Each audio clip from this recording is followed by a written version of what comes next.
Actually நம்ம இன்னைக்கு சிந்திக்கிறது 2 சாமுவேல் 15, 16, 17 ஆகிய 3 அதிகாரிகளிலிருந்தோ நம்ம சில காரியங்களை சிந்திக்க போகிறோம். குறிப்பாக இன்றைக்கு நம்ம அகித்தோபோத் என்கிற தாவீதுக்கு நம்பிக்கைக்குரிய ஆலோசனைக்காரனாக இருந்த அவரை குறித்து தான் நம்ம பார்க்கிறோம். இந்த அகித்தோபோத் தாவீதுக்கு ஆலோசனைக்காரனும் தாவீதுடைய நம்பிக்கைக்குரியவனும் அவனுடைய தாவீதுக்கு முக்கியமான 30 படை வீரர்களாக முக்கிய நபர்கள் இருந்ததுல ஒருவருமாக இருந்தான். அதுல மெயினா நம்பர் 1 அட்வைசர் ரொம்ப நெருக்கமானவராக இருந்தான். ஆனா இந்த அகித்தோபோலுடைய இருதயம் தாவீதுக்கு எதிரான ஒரு கசப்பு உருவாகி இருந்தது. அது வெளியே தெரியாம இருக்குது. அவன் தாவீதுக்கு எதிரான ஒரு எண்ணங்களும் சிந்தனைகளும் உடையவனாக காணப்பட்டான். அது என்ன ஆச்சுன்னு சொன்னா, தாவீதுடைய குமாரனாகிய அப்சலோம் தாவீதுக்கு எதிராக செயல்படும் போது இந்த அகித்தோபோல் அவனோடு சேர்ந்து கொண்டு தாவீதுக்கு எதிராக வருகிறான காரியத்தை தான் நம்ம சிந்திக்க போகிறோம். குறிப்பாக நம்ம இன்னைக்கு பார்க்கிறது கசப்பை, வெறுப்பை இருதயத்துல நம்ம சேர்த்து வைப்போமானால் அது என்ன நடக்கும்? Keeping bitterness in the heart, what will be the result? அதைத்தான் நம்ம பார்க்க போறோம். ஒரு நபருக்கு எதிராகவோ அல்லது ஒரு சூழ்நிலைக்கு எதிராகவோ ஒருவருடைய தவறே நம்முடைய இருதயத்திலே வச்சு அவர் அப்படிப்பட்டவர் தான், இவர் இப்படிப்பட்ட அப்படின்னு சிந்தித்துட்டு இருப்போம்னு சொன்னா அது கடைசியில் எங்க போய் கொண்டு முடியும் என்பதை நம்ம இந்த அகித்தோபோலுடைய வாழ்க்கையிலிருந்து நம்ம சிந்திக்க இருக்கிறோம். இந்த அகித்தோபோல் தாவீதுக்கு எதிரான ஒரு சிந்தனை உருவாதுக்கு காரணம் என்னன்னு சொன்னா, தாவீதுடைய பாவமாக இருந்திருக்க முடியும். தாவீது பத்சேபாளை தன்னுடைய படையில் இருந்த உரியாவுடைய மனைவியை தனக்கு என்று தெரிந்து கொள்கிறான், பாவம் செய்கிறான். அதற்காக உரியாவை கொலை செய்கிறான். பத்சேபாளை அவன் வேசித்தனம் பண்ணி கடைசியாக மனைவியாக சேர்ந்து கொள்கிறத நம்ம பார்க்கிறோம். இந்த பத்சேபாள் இந்த அகித்தோபோலுடைய பேத்தி ஆனவங்க. இந்த அகித்தோபோல் இந்த பத்சேபாளுடைய தாத்தா. நம்ம வேதத்துல பார்க்கும்போது 2 சாமுவேல் 23வது அதிகாரம் 34வது வசனத்தை ஒரு வாசிப்போம்.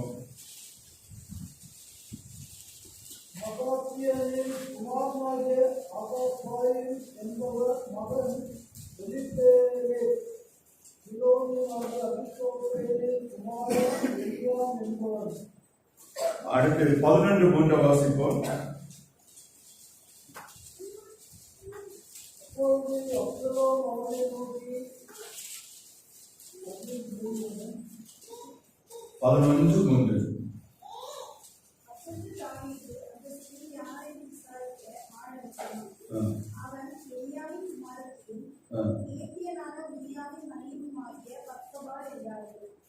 எலியாவின் குமாரத்தியும்.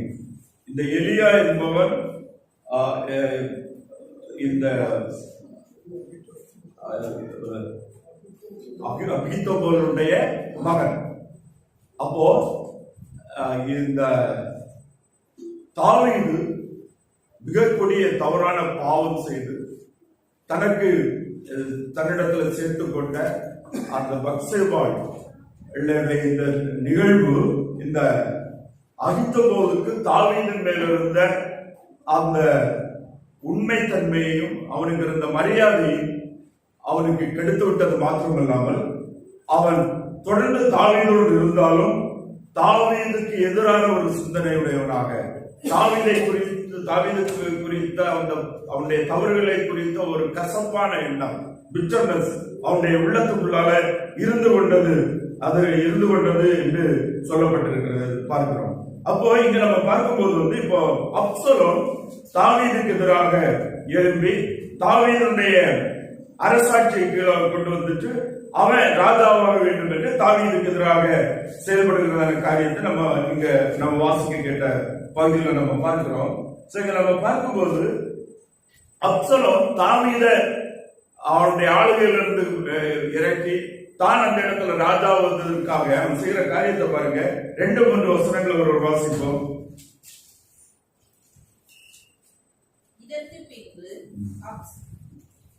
மேலும் அப்சலோம் காலைதோறும் எழுந்திருந்து பட்டணத்து வாசலுக்கு போகிற வழி ஓரத்திலே நின்று கொண்டு, எவனாகிலும் தனக்கு இருக்கிற வழக்கு முகாந்தரமாய் ராஜாவினிடத்தில் நியாயத்திற்காக போகும்போது அவனை அழைத்து, நீ எழுந்து எந்த ஊரான் என்று கேட்பான்.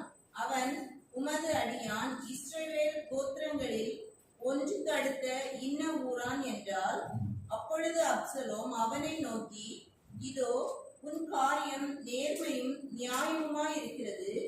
ஆனாலும் ராஜாவினிடத்திலே உன் காரியத்தை விசாரிப்பார் ஒருவரும் இல்லை என்பான். பின்னும் அப்சலோம், வழக்கு வியாஜ்யம் உள்ளவர்கள் எல்லாரும் என்னிடத்தில் வந்து, நான் அவர்களுக்கு நியாயம் செய்யும்படிக்கு என்னை தேசத்திலே நியாயாதிபதியாக வைத்தால் நலமாயிருக்கும் என்பான். எவனாயிலும் ஒருவன் அவனை வணங்க வரும்போது அவன் தன் கையை நீட்டி அவனை தழுவி முத்தம் செய்வான். இங்க பாருங்க, அரசியல் இங்க இல்லை, இன்னைக்கு மட்டும் இல்லை. ஆளுகை விரும்புறவங்க அரசியல் அன்னைக்கே பண்ணிட்டு தான் இருக்கிறாங்க. தாவீதுக்கு எதிராக அப்சலோம் சொந்த மகனே எப்படி தாவீதை வீழ்த்தலாம் அப்படின்னு சொல்லிட்டு திட்டம் போட்டுட்டு இருக்கும்போது அவன் என்ன செய்யறான்னு சொன்னா, அவன் பட்டணத்து வாசல்ல எல்லாரும் தேவைகளுக்கு வர இடத்துல அவன் போய் நிற்பான். அவன் நின்றுட்டு, எங்க போறீங்க, நாங்க ராஜாவிடத்துல இந்த காரியத்தை சொல்லி எங்களுக்கு நியாயம் வேணும், நியாயம் கேட்கறதுக்காக போறோம்னு சொல்லுவோம். அப்ப அவங்க இடத்துல நீ இந்த ஊரு யாரு, உன்னுடைய அப்பா பேர் எல்லாம் ரொம்ப அன்பாட்டு அவங்க இடத்துல விசாரிப்பான். அதுக்கப்புறம் என்ன சொல்லுவாங்கன்னா, நீ சொல்றது சரி, உனக்கு பக்கத்துல நியாயம் இருக்கு. இங்க பாருங்க, எப்போதுமே ஒருவருக்கு எதிராக ஒருவருடைய எண்ணம் ஒருவருக்குள்ள உருவாயிட்டுன்னா அந்த நபருக்கு எதிராக யாரு பேசினாலும் என்ன பேசினாலும் சரியா தெரியும். அப்போ அவன் சொல்லுவான், நீ நீ சொல்றது ரொம்ப நல்ல நியாயம், நீ ரொம்ப பாதிக்கப்பட்டிருக்கிற, நீ எவ்வளவு நல்ல, அவனுக்கு ரொம்ப பாராட்டிட்டு, சரி ஆனா உனக்கு யார் நியாயம் செய்யிருக்காங்க, ராஜாவிட்ட போனவங்க நியாயமா கிடைக்க போகுது அப்படின்னு சொல்லிட்டு அவங்கள ராஜாவுக்கு எதிரான ஒரு எண்ணங்களை அவங்க இதுக்கு எதிராக உருவாக்குறதான காரியத்தை பார்க்கிறோம். உருவாக்கிட்டு கடைசியில் என்ன தெரியுமா, எவனாகிலும் அவனை வணங்க வரும்போது, அப்போ அவனை பாராட்டும் போது எல்லாரும் என்ன செய்வாங்க, விஷ் பண்ணி சூப்பரா பண்ணா அவனை கெட்டி பிடிச்சு முத்தையெல்லாம் கொடுத்து, இப்ப நமக்கு வாட்டு நாட்கள்ல தான் அந்த கெட்டி பிடிப்பு முத்தம் எல்லாம் கிடைக்கும். அன்னைக்கு அவன் வாசல்ல நின்னுட்டு வாரவங்களை எல்லாரையும் கட்டி பிடிச்சு முத்தம் கொடுத்துட்டு இருக்கிறான். காரணம் என்னன்னா, ஆளுகைக்காக, அதிகாரத்திற்காக அந்த தாவீதுடைய ஆளுகையில் இருந்து அவரை கொண்டு தான் அந்த இடத்துல வருவதற்காக இதை அப்சலோம் செய்து வந்தார் என்று பார்க்கிறோம். சோ இதுல நம்ம ஒன்றை சிந்திக்க வேண்டும், மனிதர்களுடைய அடிப்படை மனநிலை எல்லா காலங்களிலும் ஒன்றாதான் இருக்கிறது. அதை வெளிப்படுத்துகிற விதங்கள் வித்தியாசமா இருக்கலாம். ஆனா அடிப்படை மனித தன்மைகள், மனித சுபாவங்கள், மனிதன் தனக்கு மற்றவர்கள ஆதாயமாக்கி கொள்ளணும்னா, தான் நினைக்கிற காரியங்களை சாதிக்கணும்னா, அப்போ தனக்கு மற்றவங்க செய்யற தப்பையும் சரி, அது இருந்தாலும் தப்பு இருந்தாலும் நியாயம் சொல்றது இல்லை. அவங்க நீ சொல்றது சரிதான் பாட்டு ஒரு நாளை மேன்மைப்படுத்திட்டா அவங்க பக்கம் என்ன செய்திருவாங்க, சேர்ந்துருவாங்க. சோ இந்த இயல்பு, அடிப்படை சுபாவங்கள், அடிப்படை மனித தன்மைகள், பாவம் மனிதனுக்கு வந்த நாளில் இருந்து அடிப்படை சுபாவங்கள் இப்படிதான் இருக்குது, ஒன்றாகதான் இருக்குது. செயல்படுத்துகிற விதங்கள் சூழ்நிலைக்கு ஏற்றபடி, அந்த காலங்களுக்கு ஏற்றபடி மாறலாம். ஆனா அடிப்படை தன்மைகள் ஒன்றா இருக்கிறது என்பதை நம்ம இங்க பார்க்க முடியும். சோ இப்படி அப்சலோம் செய்து வருவதான காரியத்தை பார்க்கிறோம். சோ இந்த நாட்கள்ல இங்க 11வது வசனத்தை ஒரு வாசிப்போம். அதை அறிவிக்கிற ஒருவன் அப்சலோம் பலிகளை செலுத்தும் போது தாவீதின் ஆலோசனைக்காரனாகிய அகித்தோப்பேல் என்னும் கீலேயோனியனை அவன் ஊரானாகிய கீலோவிலிருந்து வரவழைப்பித்தான். அப்படியே கட்டுப்பாடு பலத்து ஜனங்கள் அப்சலோமிடத்தில் திரளாய் வந்து கூடினார்கள். அதை அறிவிக்கிற ஒருவன் தாவீதிடத்தில் வந்து, இஸ்ரவேலில் ஒவ்வொருவருடைய இருதயமும் அப்சலோமை பற்றி போகிறது என்றான். இங்க நம்ம பார்க்கும்போது வந்து இவ்விதமாக அப்சலோம் தாவீதுக்கு எதிராக செயல்பட்டு ஜனங்களை தன்னிடத்துல சேர்த்துக் கொள்கிறான். கடைசியில பலி செலுத்துவதற்காக அவன் இஸ்ரவேலுக்கு போறான். அவனுக்கு கூட இஸ்ரவேல இருந்து பெரிய ஜனங்கள் அநேகம் போறாங்க. இப்ப என்னன்னா அகித்தோபோலும் என்ன செய்யறான்னு சொன்னா அப்சலோம் இடத்துல போறான். மாத்திரமல்ல இந்த அகித்தோபோல் எல்லாருடைய பார்வையிலையும் தாவீதுக்கு நண்பகத்தன்மை உடையவனாக காட்டிக் கொண்டிருந்தான் இதுவரை. மாத்திரமல்ல தாவீதும் அகித்தோபோலை நம்பிக்கொண்டிருந்தான். ஆனால் இந்த அகித்தோபோலுடைய இருதயம் தாவீதை விட்டு மிகவும் தூரமாக இருந்தது. அவனுக்கு தாவீதுக்கு எதிரான கசப்பு அவனுக்குள்ளால் இருந்தது. 14வது வசனத்தை ஒரு வாசிப்போம். அப்பொழுது தாவீது எருசலேமிலே தன்னிடத்தில் உள்ள தன்னுடைய எல்லா ஊழியக்காரரையும் நோக்கி, எழுந்து ஓடி போவோம், இல்லாவிட்டால் நாம் அப்சலோமுக்கு தப்ப இடமில்லை. அவன் தீ விரித்து நம்மிடத்தில் வந்து நம்மை பிடித்து நம்மேல் பொல்லாப்பு வரப்பண்ணி நகரத்தை பட்டய கருக்கினால் சங்காரம் பண்ணாதபடிக்கு தீவிரமாய் புறப்படுங்கள் என்றான். இங்கதான் இந்த சூழ்நிலையில தான் தாவீது அப்சலோமுக்கு தப்பி ஓடுறான். சொல்லிட்டாங்க, ஜனங்களும் சேர்ந்துட்டாங்க. உம்முடைய நம்பிக்கைக்குரிய அகித்தோபோலும் கூட தாவீது கூட சேர்ந்தாச்சு. இனி உங்களுக்கு பாதுகாப்புக்கு இல்லை. ஏன்னா அகித்தோபோல் தான் அவனுக்கு நல்ல ஆலோசனை சொல்லுகிறவனும் படை தளபதியும் மிகுந்த ஒரு முக்கியமான ஒரு நம்ம சொல்லுவோம் இல்ல வலதுகை அப்படின்னு சொல்லுவோம், அப்படி வெளிப்படையா இருந்தவன். இப்ப அவனும் அப்சலோமு கூட சேர்ந்துட்டான். ஜனங்கள் எல்லாரும் சேர்ந்துட்டாங்க அப்படின்னு கேட்ட உடனே தாவீது இப்பதான் இது எப்படியாவது எஸ்கேப் ஆயிருக்கான் அப்படின்னு சொல்லிட்டு அவன் தப்பி ஓடுவதற்கான சூழ்நிலைகளை அவன் எடுக்கிறதான காரியத்தை நம்ம பார்க்கிறோம். அப்பதான் அப்சலோமுக்கு தப்பி அங்க மலைகளிலும் தூர இடங்களில் ஒழித்து நடக்கிறதும் அந்த நாட்கள்ல பாடப்பட்ட அநேக சங்கீதங்களை நாம் சங்கீத பகுதியில நம்ம பார்க்க முடியும். இங்க நம்ம இன்னைக்கு நம்ம பார்க்கும்போது வந்து அகித்தோபோல் தாவீதோடு இருக்கிறது வரையிலும் அவனுடைய ஆலோசனைகள் மிகவும் ஏற்றதாக இருந்தது, தாவீதுக்கு பிரயோஜனமாக இருந்தது, கர்த்தரால் அங்கீகரிக்கப்பட்டதாக இருந்தது. ஆனால் அப்சலோமுக்கு இடத்துல அவன் சேர்ந்த பின்பு ஆனால் அந்த அகித்தோபோலுடைய ஆலோசனைகள்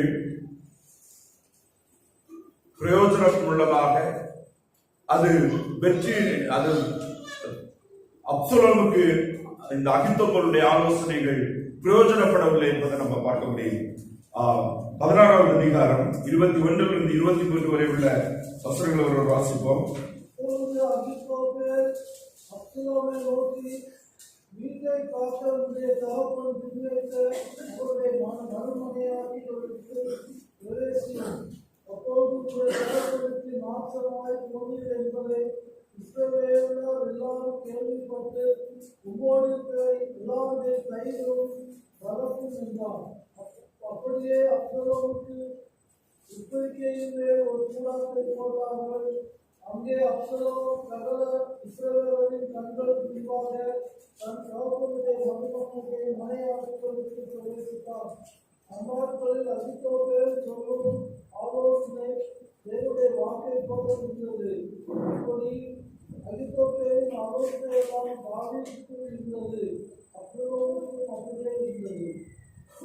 இங்க நம்ம பார்க்கும்போது அப்சலோம் வந்து அவனுடைய தாவீதை வீழ்த்துவதற்கான ஆலோசனை அவன்கிட்ட கேட்கும் போது அப்சலோம் அகித்தோபேலிடத்துல கேட்கும் போது அவன் சொன்ன ஆலோசனை நம்ம பார்க்கிறோம். வீட்டை காக்க உடைய தகப்பன் பின்வைத்து வைத்த அவருடைய மறுமனையாட்டி இடத்தில் பிரவேசியும். அப்பொழுது உடைய தகப்பனுக்கு நாற்றமாய் போனீர் என்பதை இஸ்ரவேல் எல்லாரும் கேள்விப்பட்டு உம்மோடு இருக்கிற எல்லாருடைய கைகளும் வளர்க்கும் என்றான் என்று நம்ம பார்க்கிறோம். தாவீதும் அவனோடு இருந்த சிலரும் சேர்ந்து அரண்மனையை விட்டுட்டு அப்சலோமுக்கு தப்பி போயிட்டாங்க. ஆனா அரண்மனையில தாவீதுடைய மறுமனையாட்டிகள் தாவீதுக்கு அநேக மனைவிகள் இருந்தாங்க. அந்த நாட்கள் அவர் சேர்த்து வைத்திருந்தாரு. அவர்களோடு அவர்களை உமக்கு சொந்தமாக்கிக் கொள்ளும் என்று அப்படிப்பட்டதான அந்த மறுமனையாட்டியோடு பிரவேசியும், அப்பொழுது உன்னுடைய தகப்பனுக்கு நாற்றமாய் போனீர். அந்த இடத்துல நம்ம பார்க்கும்போது வந்து இந்த அகித்தோபோலுக்கு எப்படியாவது இந்த தாவீதை கேவலப்படுத்தணும், வெட்கப்படுத்தணும், மற்றவர்களுக்கு முன்பாக அவமானப்படுத்தணும் அப்படிங்கிறதான அந்த அந்த ஆலோசனையை அவர்கள் சொல்லுகிறதான காரியத்தை நம்ம பார்க்கிறோம். பாருங்க, அவனுடைய இருதயத்துக்குள்ளால இருந்ததான கசப்பு, அந்த வஞ்சனையான எண்ணம், எப்படிப்பட்ட மோசமான ஆலோசனையை தான் இவ்வளவு நாள் நம்பிக்கைக்குரியவனாக இருந்த தாவீது எல்லாவற்றுக்கும் அகித்தோபோலிடத்தில் ஆலோசனை கேட்டு நம்பிக்கையா வச்சுட்டு இருந்த ஒரு நபருக்கு எதிராக இந்த அகித்தோபோல் எப்படிப்பட்டதான வஞ்சனையான எண்ணமுடையவனா இருந்தபடினால இப்படிப்பட்ட ஒரு மோசமான ஆலோசனை அவர்களுக்கு கொடுத்தாங்க நம்ம பார்க்கிறோம். அதான் 23 அந்நாட்களிலே அகித்தோபோல் சொல்லும் ஆலோசனை தேவனுடைய வார்த்தை போல் இருந்தது. அப்படி அகித்தோபோலின் ஆலோசனை எல்லாம் தாவீதுக்கும் இருந்தது, அப்சலோமுக்கும் அப்படி இருந்தது என்று பார்க்கிறோம். அகித்தோபோலுடைய சொல்லும் ஆலோசனை தேவனுடைய வார்த்தையை போல் இருந்தது என்று நம்ம பார்க்கிறோம். அப்படின்னா தாவீதுக்கு ஆலோசனை கொடுக்கும்படியாக கர்த்தர் அகித்தோபோல பயன்படுத்திட்டு இருந்தார் என்பதுதான் உண்மை. அநேக வேளைகளில் நம்ம சில நேரங்கள்ல நம்ம எடுக்கிற நல்ல முடிவுகள், நல்ல ஆலோசனைகள், சிலருக்கு கொடுக்கிற நல்ல ஆலோசனைகள் அவங்களுக்கு பிரயோஜனமா இருந்துன்னு சொன்னா நாம் அதற்காக பெருமைப்பட வேண்டிய அவசியம் இல்லை. அதற்காக நாம் கர்த்தரை ஸ்தோத்தரிக்க வேண்டும். அந்த எண்ணங்கள் நம்முடைய இருதயங்கள்ல வைத்தது கர்த்தர். அகித்தோபோலுடைய இருதயத்துல நல்ல ஆலோசனைகளை தாவீதுக்கு கொடுக்கும்படியாக அவருடைய இருதயத்துல வைத்தது கர்த்தர். எப்போது நாம் கர்த்தரை விட்டு விலகி கர்த்தருடைய சித்தத்திலிருந்து விலகுறோமோ நம்முடைய வாழ்க்கை நாம் மற்றவர்களுக்கு நல்ல ஆலோசனைகள் கொடுக்க முடியாது. உண்மையான இருதயம், உத்தமமான மனமும், கர்த்தருக்கு முன்பாக உண்மையா இருக்கிற நம்முடைய எண்ணங்கள், நாம் மற்றவர்களுக்காக ஜெபிக்கும் போது நல்ல ஆலோசனைகளை கர்த்தர் தருவார். இன்றைக்கு நமக்கு கர்த்தர் கொடுத்திருக்கிறதான குடும்பம், பிள்ளைகள், சபை, உடன் விசுவாசிகள், நண்பர்கள் அப்படின்னு பல சமூகத்தோடு நம்ம இணைந்து வாழுகிறோம். நாம் வாழுகிற பகுதியில் நம்முடைய பிள்ளைகளுக்கு நல்ல ஆலோசனைகள் நமக்கு தர வேண்டுமானால் நாம் கர்த்தருக்கும் அவருடைய வார்த்தைகளுக்கு கீழ்ப்படிந்து கர்த்தரிடத்துல ஜெபித்து கர்த்தருடைய ஆலோசனையை பெற்று பிள்ளைகளை நடத்த வேண்டும், பிள்ளைகளுக்கு கொடுக்க வேண்டும். சபையில நாம் ஒருவருக்குருவாக உண்மையாக ஜெபித்து பாரத்தோடு இருக்கும் போது நாம் நல்ல ஆலோசனைகளை கொடுக்கும்படி நம்முடைய இதயங்களில் கர்த்தர் நல்ல ஆலோசனைகளை தருவார். அகித்தோபோலுடைய ஆலோசனை தாவீதுக்கு ஏற்றதாய் பிரியமாய் இருந்தது. ஏனென்றால் அகித்தோபோலுடைய கர்த்தரிடத்தில் இருந்த ஆலோசனை, கர்த்தருடைய ஞானம், கர்த்தருடைய நடத்துதல் அவனுக்கு இருந்தது.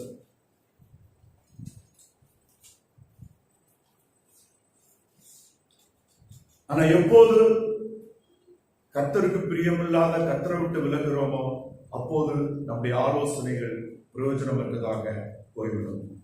அடுத்த ஒரு ஆலோசனை அகித்தோபோல் கொடுக்கிறதான ஒரு ஆலோசனை நம்ம பார்க்கிறோம். 17வது அதிகாரம் 1-14 வரை உள்ள வசனங்களை வாசிப்போம்.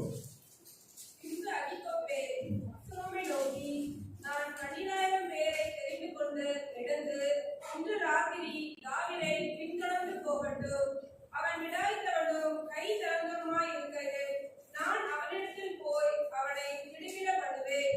அப்பொழுது அவனோடு இருக்கும் ஜனங்கள் எல்லோரும் ஓடி போவதனால் நான் ராஜா ஒருவரை மாத்திரம் வெட்டி ஜனங்களை எல்லாம் உம்முடைய வசமாய் திரும்ப பண்ணுவேன். இப்படி செய்ய நீர் வகை தேடினால் எல்லோரும் திரும்பின பின் ஜனங்கள் சமாதானத்தோடு இருப்பார்கள் என்றான். இந்த வார்த்தை அப்சலோமின் பார்வைக்கும் இஸ்ரவேலுடைய சகல மூப்பரின் பார்வைக்கும் நலமாய் தோன்றினது. ஆகிலும் அப்சலோம் அக்கியனாகிய ஊசாயை கூப்பிட்டு அவன் வாய்மொழியையும் கேட்போம் என்றார்.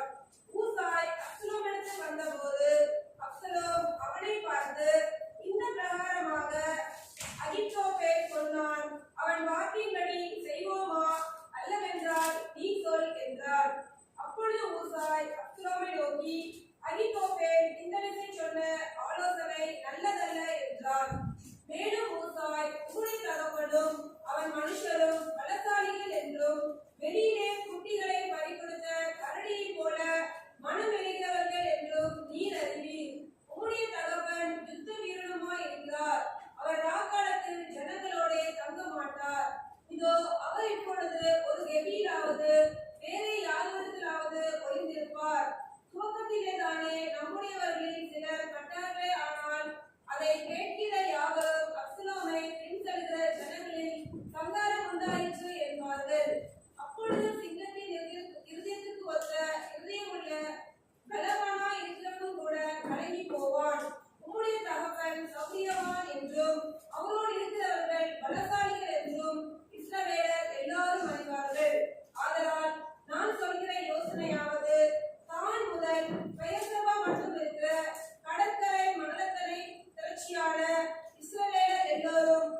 படையிலே கூட்டப்பட்டு நீர் தானே கூட யுத்தத்திற்கு போக வேண்டும். அப்பொழுது அவரை கண்டுபிடிக்கிற எவ்விடத்தில் ஆகிலும் நாம் அவரிடத்தில் போய் பனி பூமியின் மேல் இறங்குவது போல அவர் மேல் இறங்குவோம். அப்படியே அவரோடு இருக்கிற எல்லா மனுஷர்களும் ஒருவனும் அவருக்கு மீண்டிருப்பதில்லை. ஒரு பட்டணத்திற்குள் புகுந்தாலே ஆனால் இஸ்ரவேலர் எல்லோரும் அந்த பட்டணத்தின் மேல் கயிறுகளை போட்டு அங்கே ஒரு பொடிக்கல்லும் காணப்படாதே போகும் மட்டும் அதை இழுத்து ஆற்றிலே போடுவார்கள் என்றார். அப்பொழுது அப்சலோமும் இஸ்ரவேல் மனுஷர் அனைவரும் அகித்தோப்பேலின் ஆலோசனை பார்க்கிறோம் அக்கியனாகிய ஊசாயின் ஆலோசனை நல்லது என்றார்கள். இப்படி கர்த்தர் அப்சலோமின் மேல் பொல்லாப்பை வரப்பண்ணும் பொருட்டு அகித்தோப்பேலின் நல்ல ஆலோசனையை அபத்தமாக்குவதற்கு கர்த்தர் கட்டளையிட்டார். பின்பு ஊசாய் இங்க நம்ம பார்க்கும்போது வந்து அகித்தோப்பேல் இரண்டாவது ஆலோசனையும் அப்சலோமுக்கு சொல்லுகிறான். எவ்விதமாக தாவீதை அழித்து விடலாம் என்று சொல்லிட்டு அந்த வேளையில கர்த்தர் ஊசா என்கிறவனை கொண்டு வருகிறாரு. அப்சலோம் சரி இவரிடத்துல கேட்டு பார்க்கலாமே என்று சொல்லும் போது அவன் வேறொரு ஆலோசனை சொல்லுகிறான். ஆனா அப்சலோமுக்கு இந்த ஊசாவுடைய ஆலோசனை அகித்தோப்பேலுடைய ஆலோசனையை விட நலமாய் கண்டது என்று நம்ம பார்க்கிறோம். இப்படி கர்த்தர் அப்சலோமின் மேல் பொல்லாப்பை வரப்படும் பொருட்டு அகித்தோப்பேலின் நல்ல ஆலோசனையை அபத்தமாக்குவதற்கு கர்த்தர் கட்டளையிட்டார் என்று நம்ம பார்க்கிறோம். இதற்கு முன்பாக நாம் ஒரு வசனத்தை வாசிப்போம். 16வது அதிகாரம் 15வது அதிகாரம் 31வது வசனம். அப்சலோமுடைய கட்டுப்பாடு 11 அகித்தோப்பேலும் சேர்ந்திருக்கிறான் என்று தாவீது அறிவிக்கப்பட்ட போது தாவீது கர்த்தாவே அகித்தோப்பேலின் ஆலோசனையை பைத்தியமாக்கி விடுவீராக என்றான். இங்க நம்ம பார்க்கும்போது வந்து அகித்தோப்பேல் அப்சலோமோடு சேர்ந்து அவனுடைய ஆட்களோடு சேர்ந்து விட்டான் என்று தாவீது கேள்விப்பட்ட போது தாவீதுக்கு மிகவும் விசனமாகவும் அது அவனை நடுங்க செய்தது. தாவீது நேரடியாக கர்த்தரிடத்துல போனான், கர்த்தருடைய பாதப்படியில் விழுந்தான், ஜெபித்தான். கர்த்தரிடத்துல சொன்னான், கர்த்தாவே ஆண்டவரே இந்த அகித்தோப்பேலுடைய ஆலோசனையை அபத்தமாக்க வேண்டும் என்று அவருடைய ஆண்டவரிடத்துல பைத்தியமாக்குவீராக என்று அதை இல்லாமல் போக செய்யும் மோசமாக செய்கிற கர்த்தரிடத்தில் ஜெபித்தார் என்று பார்க்கிறோம். கர்த்தர் தாவீதுடைய ஜெபத்தை கேட்டார்கள். அகித்தோப்பேலுடைய ஆலோசனை அபத்தமாக்கப்பட்டது. மாறாக ஊசாயினுடைய ஆலோசனை அங்கே அப்சலோமாலும் ஏற்றுக்கொள்ளப்பட்டது. இதை அகித்தோப்பேலால் தாங்க முடியவில்லை. இவ்வளவு நாள் நான் சொல்றதெல்லாம் சரி, நான் சொல்றதெல்லாம் தாவீது கேட்டாரு, எல்லாரும் கேட்டாங்க, நான் பெரிய ஞானவான் என்று பெயர் பெற்றிருந்தேன். இப்போது என்னுடைய ஆலோசனையை பார்க்கலும் ஊசாவுடைய ஆலோசனை பெரிதாகி விட்டாரா என்று இந்த அகித்தோப்பேல் மிகவும் தனக்குள் நொந்து போய் சோர்வடைந்து அவன் என்ன செய்தான் என்று பார்க்கும்போது அவனுடைய முடிவு என்னதாக மாறினது என்று நம்ம பார்க்கும்போது வந்து அவன் சூசைட் பண்ணி செத்து போறான். 17:23 ஒரு வாசிப்போம். தன் தந்தையை சேலம் வைத்து ஏறி தன் ஊரில் இருக்கிற தன் வீட்டுக்கு போய் தன் வீட்டு காரியங்களை ஒழுங்குபடுத்தி மாண்டு கொண்டு சென்றான். அவன் தகப்பன் கல்லறையில் அவனை அடக்கம் பண்ணினார்கள். இங்க பாருங்க, அகித்தோப்பேல் தன் யோசனையின்படி நடக்கவில்லை என்று கண்டபோது, அப்சலோம் நடக்கவில்லை என்று அகித்தோப்பேல் கண்டபோது தன் ஊரில் இருக்க தன் வீட்டிற்கு போய் தன் வீட்டு காரியங்களை ஒழுங்குபடுத்தி 4 கொண்டு செத்தான் என்று நம்ம பார்க்கிறோம். இந்த வேளையில இந்த அகித்தோப்பேல் இடத்திலிருந்து நாம் இன்றைக்கு கற்றுக்கொள்ளுகிற காரியங்களும் நாம் கவனமாக இருக்க வேண்டிய விஷயங்களும் மிக சில காரியங்களை நம்ம பார்க்க இருக்கிறோம். என்ன என்று பார்க்கும்போது வந்து அகித்தோப்பேல் அவனுக்கு கொடுத்த பொறுப்பை உண்மையை செய்யாதவனாக இருந்தான். அதற்கு காரணமாக இருந்தது அவனுடைய கசப்பு, அவனுடைய இருதயத்துல தாவீதுக்கு எதிராக இருந்த சிந்தனை மாத்திரமல்ல. அகித்தோப்பேல் அவனுடைய யோசனைகள் வாய்க்கப்பட்ட போது, அவனுடைய யோசனைகள் பாராட்டப்பட்ட போது அவன் தனக்குள்ளால பெருமை உடையவனாக காணப்பட்டான். அப்படினால அவன் யோசனைகள், அவனுடைய ஆலோசனைகள் ஏற்கப்படாத போது அதை சகித்துக் கொள்ள முடியாதவனாக மாறினான் என்பதை நம்ம பார்க்க முடியும். அவனுக்கு இருந்ததான அந்த பிட்டர்னஸ், கசப்பு, மாம்ச எண்ணம், அவனுடைய ஆலோசனைகள் தன்னால் உண்டானது என்று யோசித்தான். தன்னுடைய ஆலோசனைகள் கர்த்தரால் வந்தது என்பதை அவன் உணர்ந்து கொள்ள மறந்து போனான். ஆனபடினால அவனுடைய ஆலோசனை அது ஏற்றுக்கொள்ளப்படாமல் போன போது அவனால் அதை சகித்துக் கொள்ள முடியவில்லை. எந்த அளவுக்கு தன் உயிரையே மாய்த்துக் கொள்வதற்கு அவன் ஆயத்தமாகி அவன் சூசைட் பண்ணி அவன் நாடு கொண்டு செத்து போறான் என்பதை நம்ம பார்க்கிறோம். நம்முடைய வாழ்க்கையில நாம் மாம்சத்தின்படி வாழ்வோமையானால், நம்முடைய மாம்ச சுய பெருமைகளை நம்முடைய வாழ்க்கைக்கு மையமாக வைத்து வாழ்வோமையானால், அவைகளை இழக்கும் போது நம்மால் சகித்துக் கொள்ள முடியாது. குறிப்பாக நம் கசப்பான எண்ணங்களை நமக்குள்ளான ஒரு நபருக்கு விரோதமாக, அது யாராக இருந்தாலும் சரி, நாம் அதை வைத்துக் கொள்வோமே ஆனால் அது கடைசியில நம்மை அழிவுக்கு நேராக கொண்டு போய்விடும். எபேசியர் 4வது அதிகாரம் 31 33 வரை உள்ள வசனங்களை வாசிப்போம். சகல விதமான கசப்பும், கோபமும், மூர்க்கமும், கூக்குரலும், தூஷணமும், மற்ற எந்த துர்க்குணமும் உங்களை விட்டு நீங்க கடவது. போதும். சகல விதமான கசப்பும் துர்க்குணமும், நம்மிடத்தில் இருக்கிறதான ஆழமான கசப்புகள் என்பது வெறுப்பான எண்ணங்கள் ஒரு நபரை குறித்து, அது யாராக இருந்தாலும் சரி. குறிப்பாக நாம் நம்முடைய குடும்பத்தில் இருக்கிறவங்களுக்கு எதிரான கசப்பு இருக்கக்கூடாது.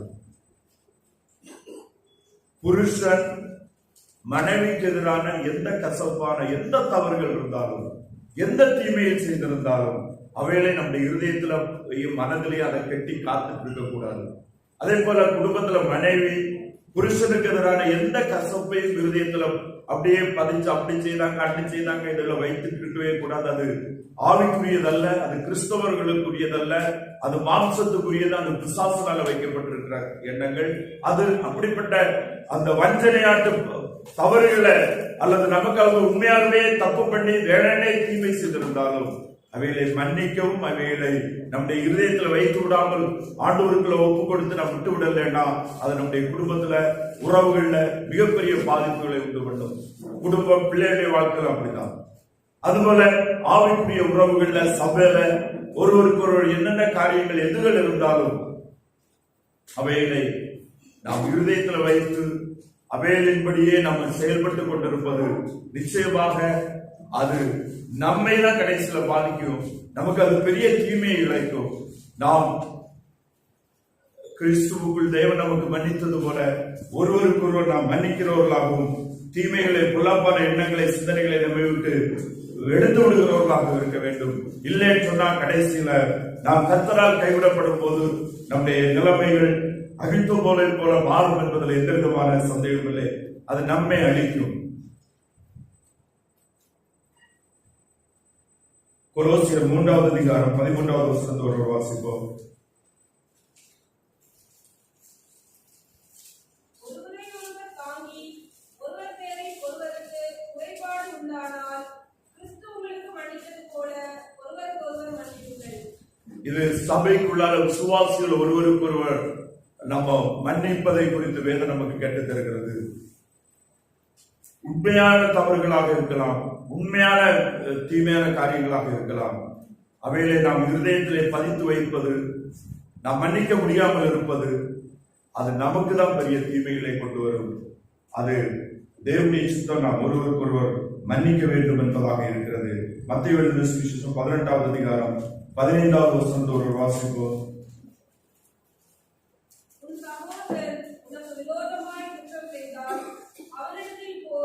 நீயும் அவனும் தனித்திருக்கையில் அவன் குற்றத்தை அவனுக்கு உணர்த்து அவன் உனக்கு செவி கொடுத்தால் உன் சகோதரனை ஆதாயப்படுத்திக் கொண்டாய். இங்க ஆண்டவராகிய இயேசு கிறிஸ்து நேரடியாக கற்றுக் கொடுக்கிறதான காரியம். ஒருவர் உனக்கு எதிராக குற்றம் செய்தால் நீ நேரடியா போய் பேசு. அது அவங்க கேட்ட செவி கொடுத்தாங்கன்னா நல்லது. இல்லைன்னா அதை எப்படி செய்ய வேண்டும் என்று ஒருவரை உன்னோடு அழைத்து சென்று பேசு. இப்படி அதை எப்படி சரி செய்து விட வேண்டும் என்பதை குறித்த ஆலோசனை ஆண்டவராய் இயேசு கிறிஸ்து நமக்கு தருகிறத பார்க்க முடியும். மாறாக நம்முடைய இருதயங்களிலே அவர்களை குற்றவாளியாக நாம் தீர்த்து அப்படியே நாம் வைத்துக் கொண்டிருப்பது நம்மை மிகுந்த பாதிப்புக்கு நேராக கொண்டு செல்லும் என்பதில் எந்த விதமான சந்தேகமும் இல்லை. தாவீது அகித்தோபோல் நிமித்தம் மிகுந்த துக்கமும் மிகுந்த வேதனை அடைந்தார் என்று வேதத்துல நம்ம பார்க்க முடியும். ஆனால் தாவீது கர்த்தரிடத்துல போனான். ஆண்டவரே, அகித்தோபோலுடைய ஆலோசனையை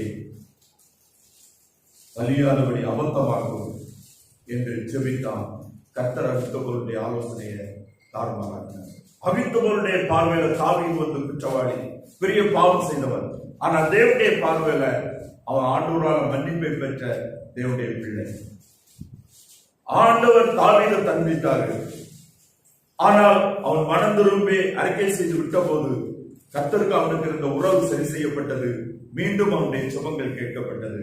கர்த்தர் பாவங்களை தண்டிக்கிறவர். அதற்காக வந்து நாம் மற்றவர்களை குற்றவாளி என்று தீர்க்கவும், அவர்கள் தண்டிக்கப்பட வேண்டும், அவர்கள் எப்படியாவது அதற்காக தண்டிக்கப்பட வேண்டும் என்ற எண்ணத்தோடு இருக்கக்கூடாது. தவறு செய்தவருடைய காரியங்களை கர்த்தர் பார்த்துக் கொள்வார். ஒருவேளை நாம் அவரிடத்துல பேசி அவங்க கேட்காம இருந்தாலும் அதை கர்த்தர் பார்த்துக் கொள்வார். நாம் அதற்காக எதிர்ப்பையும் கசப்பையும் வேதனையும் நாம் நமக்குள்ளே மனதில் பிரதேசத்தில் வைத்து நாம் நம்மை நோக்க வேண்டிய அவசியம் இல்லை. அப்படி செய்வோமேயானால் நாம் தான் தேவனை விட்டு தூரமாய்ப்போம். அப்படி செய்வது மற்றவருடைய தவறுகளை நாம் கசப்பை ஏற்படுத்தி வைப்பது நம்முடைய தவறை மறைக்கவும் நாம் பெருமைப்படுவதற்கு அது ஏதுவாக முடியும்.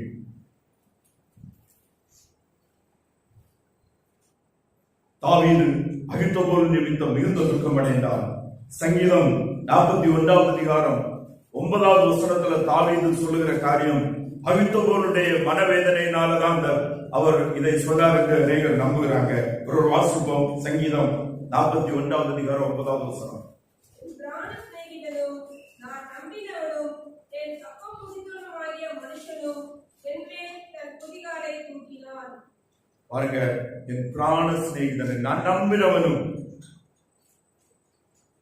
என்னோடு சாப்பிட்டு இருந்தவன், நான் மிகவும் முக்கிய இடம் கொடுத்து வச்சிருந்தவன், அவன் எனக்கு எதிராக குதிகாலை தூக்கினான் என்று சொல்லுகிறாரு. அதே போல 55வது சங்கீதம் 12-13 வசனங்கள் ஒரு வாசிப்போம். என்னை நிந்தித்தவன் சத்ரு அல்ல, அப்படி இருந்தால் சகிப்பேன். எனக்கு விரோதமாய் பெருமை பாராட்டினவன் என் பகைவன் அல்ல, அப்படி இருந்தால் அவனுக்கு மறைந்திருப்பேன். எனக்கு சமமான மனுஷனும் என் வழிகாட்டியும் என் தோழருமாயிருக்கிய நீயே அவன். இங்க தாவீது அகித்தோபோலை குறித்து தான் சொல்லுகிறான் என்று அநேக நம்பக்கூடிய ஒரு காரியமாக இருக்கிறத நம்ம பார்க்க முடியும்.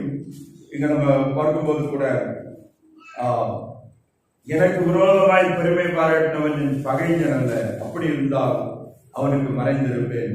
எனக்கு சமமான மனுஷனும் என் வழிகாட்டியும் என் தோழனுமாகிய நீயே அவன் என்று சொல்லுகிறத நம்ம பார்க்கிறோம். தாவீது அகித்தோபோலை தனக்கு வழிகாட்டியாக நீண்ட காலம் அகித்தோபோல் தாவீதுக்கு ஆலோசனைக்காரனாக இருந்தால் என்பதுதான் அதனுடைய அர்த்தம். ஆலோசனை சொல்லுகிறது அவனுக்கு ஏற்றதா இருந்த அப்படின்னால் அவனுக்கு நெருங்கிய தோழனாக நண்பனாக அவனை பாராட்டி கொண்டிருந்தான். ஆனாலும் இந்த அகித்தோபோல் தாவீதுக்கு எதிராக அப்சலோம் எழும்பின போது அவனோடு சேர்ந்து கொண்டான் என்று நம்ம பார்க்கிறோம். ஆனாலும் கர்த்தர் அகித்தோபோலுடைய ஆலோசனைகளை தாறுமாறாக்கினார் என்பதை நம்ம பார்க்கிறோம். வாய்க்கப்பட்டவர்கள் என்று பார்க்கிறோம். மாறாக ஊசா என்கிற ஒருவனை எழுப்பினார் என்பதை நம்ம பார்க்கிறோம். நாம் ஒரு நாளுமே எப்போதுமே தேவனுடைய ஆளுகையை எப்போதுமே நாம் ஞாபகம் வைத்திருக்க வேண்டும். ஆண்டவராகிய இயேசு கிறிஸ்துவிலே நாம் நம்முடைய பாவங்கள் மன்னிக்கப்பட்டவர்கள் அல்ல, மாத்திரமல்ல நம்மை ஒவ்வொரு நாளும் நடத்துகிறவராக இருக்கிறார். அவருடைய உண்மைகளின்படி விசுவாசித்து அவருக்கு கீழ்ப்படிந்து நாம் நியாயத்திற்காக, இரக்கத்திற்காக, கிருபைக்காக, நடத்துதலுக்காக கர்த்தரை நாம் சார்ந்து கொண்டிருப்போமே ஆனால் கர்த்தர் நம்மை பாதுகாப்பார், வழி நடத்துவார், நமக்கு போதுமானவராக இருப்பார். தாவீது தவறு பண்ணினவன் தான். ஆனா தாவீதுடைய பாவத்திற்காக பகிர்ந்தபோது கசப்பை தன்னுடைய இதயத்தில் வைக்க வேண்டிய அவசியம் இல்லை. அதற்காக அவன் வாய்ப்பு கிடைத்த போது அவனுடைய எதிரியோடு சேர்ந்து கொள்ள வேண்டிய அவசியம் இல்லை. நமக்கு யார் தீங்கு பண்ணினாலும், நமக்கு எப்படிப்பட்ட பொல்லாப்புகளை விளைக்க நேர்ந்தாலும், சிலரால எப்படிப்பட்ட நஷ்டங்கள் வந்திருந்தாலும் கூட நாம் கசப்பையும் எதிர்ப்பையும் நாம் வைத்துக் கொள்ளக்கூடாது. இரண்டாவது அந்தோபருடைய நாம் கற்றுக்கொள்ளுகிற காரியம், நம்முடைய அறிவு, நல்ல ஆலோசனை, நல்ல ஞானம், நல்ல காரியங்களை, சில காரியங்களை திறமையை செய்கிறது, டெக்னிக்கல் நாலேஜ் அல்லது கல்வி அறிவு எதுவாக இருந்தாலும், மற்றவர்கள் மூலமாக நாம் பாராட்டப்படுகிற எந்த காரியங்களா இருந்தாலும் அவைகளை கர்த்தருக்கு ஒப்பு கொடுத்து அதனால் வருகிற மேன்மைக்காக கர்த்தரை ஸ்தோத்தரித்து கர்த்தருக்குள் அவைகளை எடுத்துக்கொள்ள வேண்டும். அனைத்து வேளையில் நம்ம சொல்லுவோம், ஒருவர் நீங்க அன்னைக்கு சொன்னது மாதிரி இருக்கு அப்படின்னு சொன்னா, பாத்தியா நான் சொன்னா அப்படியே தான் இருக்கும், எனக்கு தெரியும், I know how to calculate things அப்படின்னு சொல்லிட்டு நம்ம பெருமை பாராட்டிக் கொள்வோம். நத்திங். கர்த்தருக்கு முன்பாக நம்முடைய அறிவு, நம்முடைய எண்ணங்கள் எல்லாமே வீண். அப்படி பாராட்டப்படும் போது, அப்படிப்பட்ட நம்முடைய நல்ல எண்ணங்களை, நம்முடைய நல்ல ஆலோசனைகள் கொடுத்து அது பாராட்டப்படும் போது நம்மை தாழ்த்தி அந்த நேரத்தில் தான் கர்த்தரை ஸ்தோத்தரிக்கவும், கர்த்தருக்கு நன்றி செலுத்தவும் நாம் நம்மை ஒப்புக் கொடுக்கிறோம். நம்ம இந்த உலகத்துல எதையுமே கொண்டு வரல, அறிவை கொண்டு வரல, ஞானத்தை கொண்டு வரல, கல்வியை கொண்டு வரல, செல்வத்தை கொண்டு வரல, மேன்மையை கொண்டு வரல, பொருளை கொண்டு வரல, எதுவுமே கொண்டு வரல. எதுவானாலும், பார்க்கக்கூடிய செல்வங்களானாலும், ஆஸ்திகளானாலும், பார்க்கக்கூடாத ஞானம், நல்வார்த்தைகள், தாளந்துகள் எதுவாக இருந்தாலும் கர்த்தர் தந்தது, கிருபையினால் கொடுக்கப்பட்டது. கர்த்தருக்கே அதை கொடுத்து கர்த்தருக்கு மகிமையாக செயல்படுத்த வேண்டும். இல்லைன்னு சொன்னா அழித்த போல நாம் நம்மை அழித்து விடுவோம். கர்த்தர் தந்த ஆசீர்வாதங்கள் நம்மை அழிக்கும், கர்த்தர் தந்த ஞானம் நம்மை அழிக்கும், கர்த்தர் தந்த கல்வி நம்மை அழிக்கும், கர்த்தர் தந்த தாளந்துகளும் அறிவுகளும் கூட நமக்கு ஆசீர்வாதம் இல்லாதபடி நம்மை அழிவுக்கு நேராக கொண்டு சொல்வோம். நாம் அதை கர்த்தருக்கு ஒப்புக் கொடுத்து செய்யாமல் இருந்தால், மிக முக்கியமாக எந்த சூழ்நிலையிலும் மற்றவருடைய தவறுகளுக்காக நாம் நம்மை காயப்படுத்த வேண்டாம். மற்றவருடைய தவறை குறித்த கசப்பான எண்ணங்களை நாம் இதயத்துக்குள்ளாக புதைத்து வைக்க வேண்டாம். அது நம்மை அழிக்கக்கூடியது, அது நம்மை மிகுந்த தவறான பாதையில் நடத்திவிடும். எச்சரிக்கையோடு இருப்போம். நாம் கண்களை மூடி நம்மை ஆண்டவருக்கு முன்பாக நம்மை ஆண்டவருக்கு ஒப்புக் கொடுப்போம்.